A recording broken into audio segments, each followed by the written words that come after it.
Do you have ADHD, or are you an attention-seeking fool? Have you fallen for the sickfluencer's ploy? Are you trying to scam the government? Have you caught the neurodivergent mind virus? Well, we might have about 2 million undiagnosed ADHDers here in the UK alone, so I don't think it's completely implausible to wonder if you might be one of them. I wasn't diagnosed with ADHD myself until my mid-20s, and it was actually really hard for me to see ADHD traits in myself, harder than it was with autistic traits. So I think it can be an interesting thought experiment to think about reasons why you might not be an ADHDer. So we'll do that today. Please note that I am not a medical professional. I cannot diagnose you with anything. I can't undiagnose you. I can't do anything to you at all. I am just a girl in the screen. I can't hurt you. Also remember, everyone is different. ADHD is diagnosed based on behavior, and we don't all act the same. You don't need to hit all traits of ADHD on the diagnostic criteria in order to be diagnosed, and there are 3 different types of ADHD: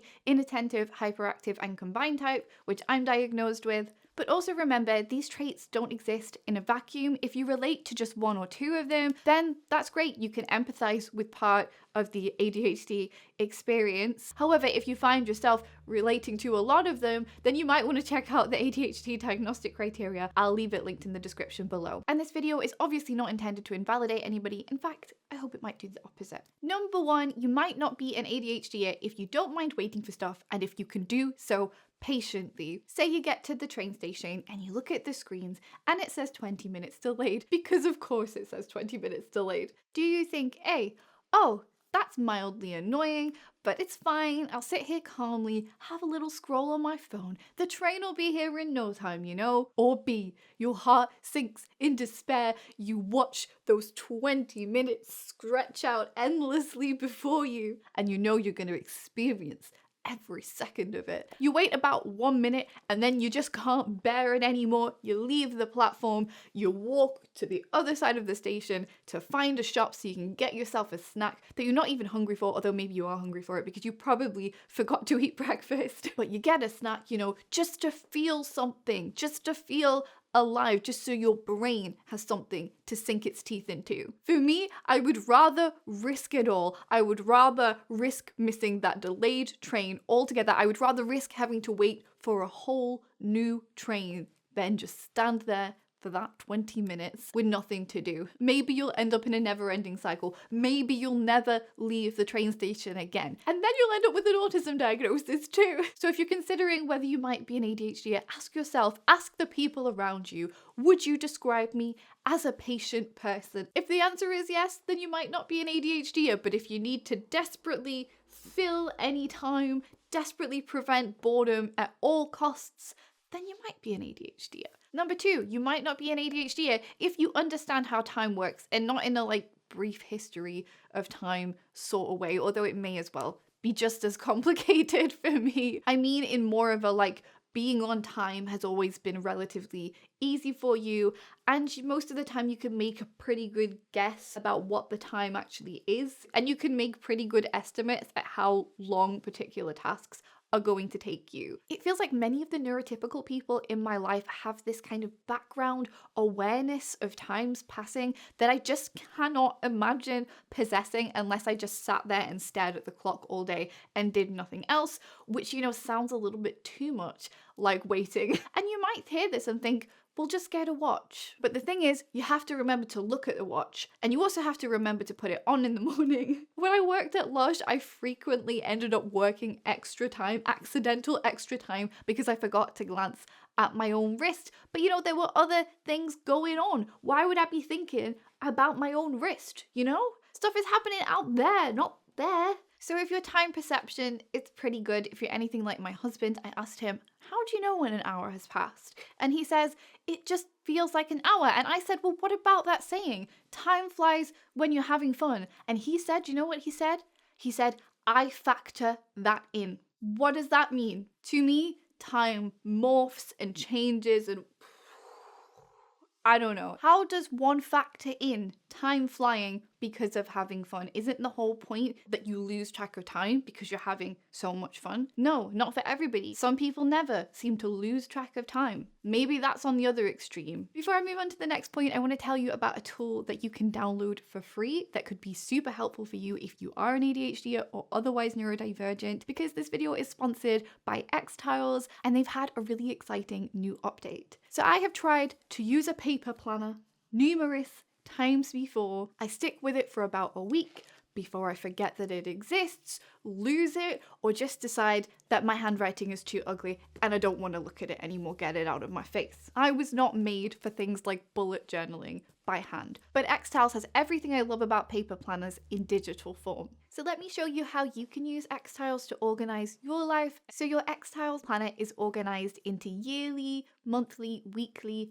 and daily layers. When you're setting up any of these, you can use their pre-made templates if you like. If you click 2025, you can go straight to your year view. This is where you can put goals and resolutions. You can easily switch over to monthly view. This is my April planner. You could add your monthly goals, important reminders. This is weekly. It's a nice, neat overview of your tasks for the week. And daily, your schedule and your to-do list. But you can also use it as a home for your notes and ideas and links. This could be super handy if you're like me and you tend to just write things down on random scraps of paper when they pop into your head and then lose them. Now, all of the tasks in your planner are automatically captured and gathered in your task panel here. The calendar view on X-Tiles is now fully interactive and syncs with your Google Calendar. You can switch between the weekly and the monthly view, and it works seamlessly on mobile. You can use the projects tab to give all of your big ideas space. For you, that might be redecorating your bedroom or planning the book you're writing. X-Tiles is just very fun and flexible to use. You can use your project pages for anything. It's just like a blank page. So basically, if the idea of something like Notion ever felt like too much, X-Tiles is your easier visual alternative. So if you want to try organizing your life without overwhelm, click the link in my description and download X-Tiles for free. They also have paid options with extra features like premium templates and unlimited storage. Number 3, you might not be an ADHDer if back in your school days or if you're currently at school, you were able to organize your school books. If it wasn't a mental strain to make sure you had the right books and stationery and PE kit. For me, I actually had everything I needed most days, but only because I took every single thing with me every single day. And I had this bag that weighed a ton, the strap leaving a big red groove in my shoulder. But somehow this felt easier for me than repacking the bag each night because I guess I was scared I was gonna forget something. And also packing your school bag, boring. Who wants to do that? That wasn't organization on my part, that was compensation. If you were able to sensibly organize your books the night before school and put in only the items that you actually needed, then you might not be an ADHDer. Number 4, you're not hyperactive. And you may think, Meg, this is a really obvious one, isn't it, called attention deficit hyperactivity disorder? But what I didn't realize for the longest time is that doesn't only refer to physically racing around, backflipping off the sofa, behaving, in the words of the diagnostic criteria, as if driven by a motor. When I got my diagnosis, it was explained to me that mental hyperactivity counts too. Feeling like your brain is loud and fast. There are a lot of thoughts, dancing, jumping, bouncing off the walls in there like little caffeinated children. You can internalize and have a pretty chill exterior, but internal hyperactive chaos. So if you feel like your mind is a pretty peaceful place, you don't have numerous thoughts competing for your attention at any given moment over the top of the song that's probably also blasting in there unsolicited, you might not be an ADHDer, or you might just not have the hyperactive type, you might just have the inattentive type. Number 5,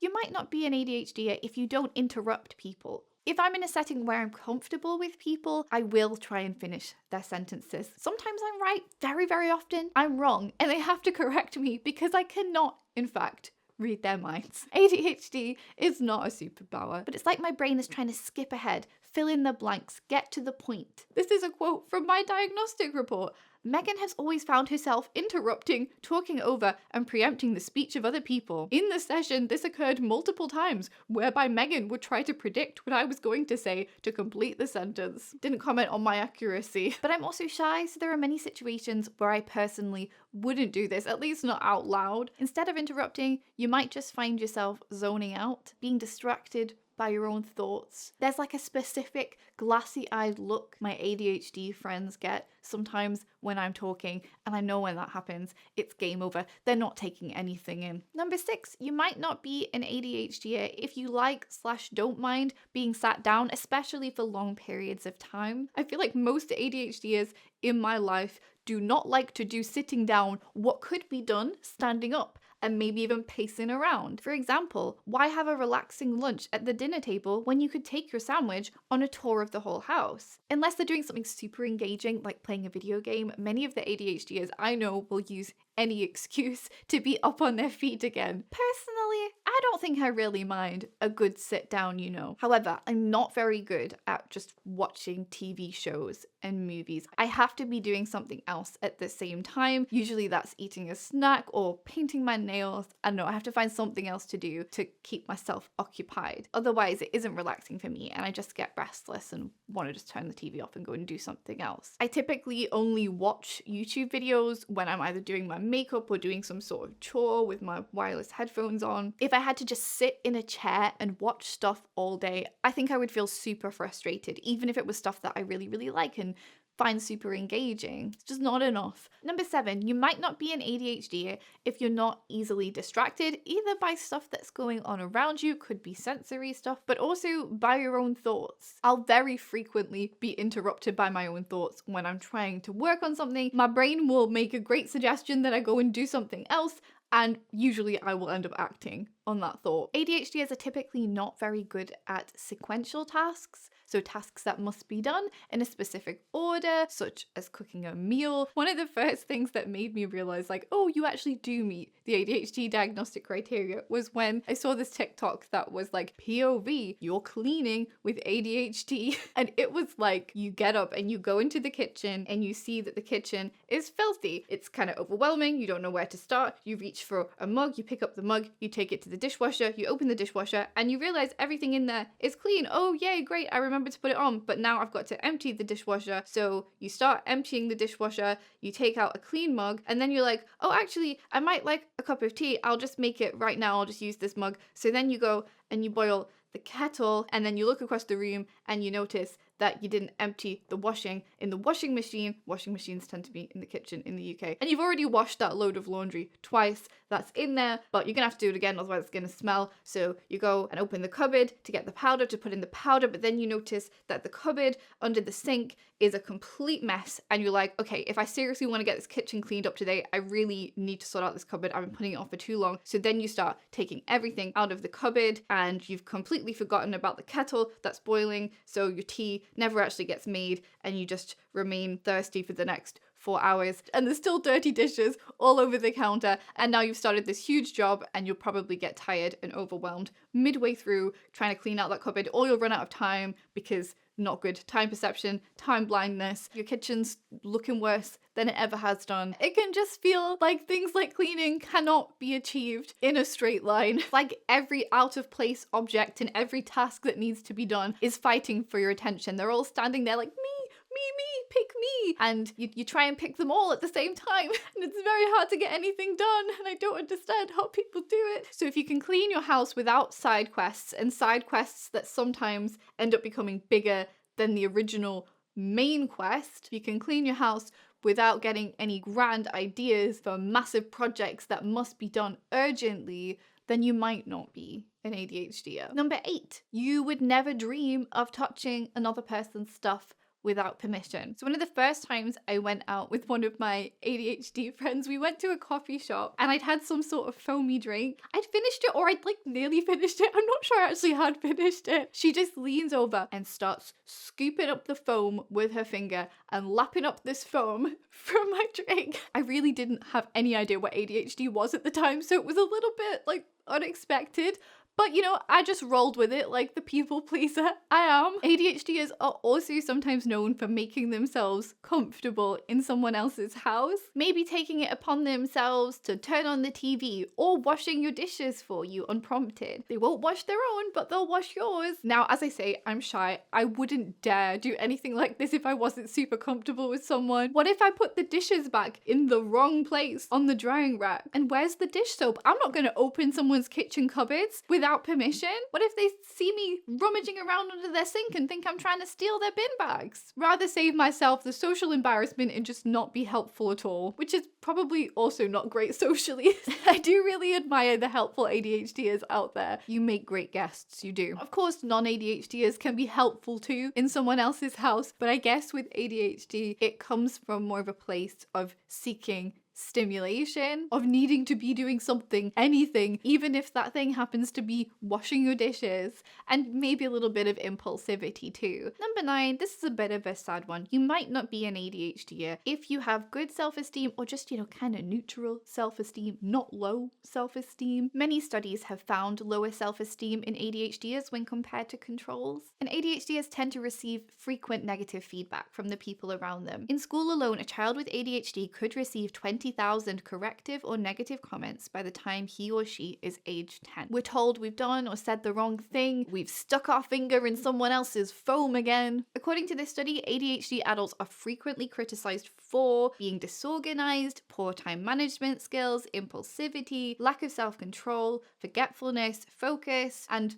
everything. The one thing I've noticed about neurodivergent people in general is that we seem to feel the need to apologize a lot. If you watch something like the reality show Love on the Spectrum, you'll hear a lot of sorries. So if throughout your life you've had a sense of like, ugh, what is wrong with me? I can't get anything right. It could be that you're an undiagnosed ADHD. And there's nothing wrong with you. Number 10, you might not be an ADHDer if you had no issues getting through education and maintaining employment. In order to be diagnosed as an ADHDer, you must have had signs of ADHD before age 12, it's a neurodevelopmental condition, and also provide clear evidence that your traits interfere with or reduce the quality of social, academic, or occupational functioning. Employees with ADHD are 30% more likely to have chronic employment issues, 60% more likely to be fired from a job, and 3 times more likely to quit a job impulsively. I've been there for sure. ADHDers can also be super innovative and creative and thrive in self-employment, start their own businesses, maybe even a YouTube channel. These can be wonderful options. It's also more risky and a lot of businesses don't work out. And not everybody wants to be self-employed, so we still need workplace accommodations to be a thing. ADHD UK has a page on reasonable adjustments, which I'll leave links down below. So if you've had quite a neat path with education, with employment, if you're able to sit patiently in meetings, if you're able to stay in one job for a long time without getting painfully claustrophobically bored and having to leave to go and seek some novelty, you might not be an ADHDer. Or maybe you've just found a career path that's really stimulating and works well for you. I think some ADHDers actually seek stimulation by overworking. So just some quick fire signs that you might actually have ADHD. You watched this video on double speed, or maybe even higher. You did something else while watching this video, probably something that involved standing up, and or you were fidgeting the entire time. Or another sign, you didn't make it to the end of the video. Whoops, I guess you'll never know that you're an ADHDer. Come back, we're not done. If you did make it to the end of this one, you might also like this video about signs that you're not autistic, because a lot of neurodivergent people meet more than one diagnosis. Quite a few people discover that they're ADHDers first, and then later discover that they also fit the autism diagnostic criteria. If you would like to see even more content from me, I do actually have 23 exclusive videos available over on Patreon, and also lots of podcast episodes and other stuff. And I'm doing a little thing at the moment where if you sign up for one of the top 2 tiers by the 5th of May, then you'll receive little cute free stuff in the post. I'm wearing one of them here, this little wooden fidget slug badge. I have a video about it here, but on the pathologically kind tier, you'll get the cute little acceptance snail wooden badge and also the sparkly fidget slug sticker. And if you join the rainbow slug tier, you'll get these 2. You'll also get the rainbow slug wooden badge. I have quite a busy shirt on, but he's there. And you'll also get the pink plushy snail sticker and the acceptance snail sticker. So 3 stickers and 2 wooden badges, and both of those tiers have access to all of the exclusive content. There's lots and lots of stuff over there. I'll leave it linked down below. You can go over, have a look, you can watch previews of the videos and stuff. And if you join the Patreon on any tier, you'll also get access to the Discord server where you can chat to other neurodivergent people. No pressure, I'm sure I'll do something like this again in the future. Give yourself time to think on it. The exclusive content is not going anywhere. You can join another month. You don't have to join now or ever if you don't want to. And remember, you can download Excel's completely free using my link below. Thank you so much for watching. I'll see you in my next video very soon. As I say, ADHD diagnostic criteria will be linked in the description below. Bye!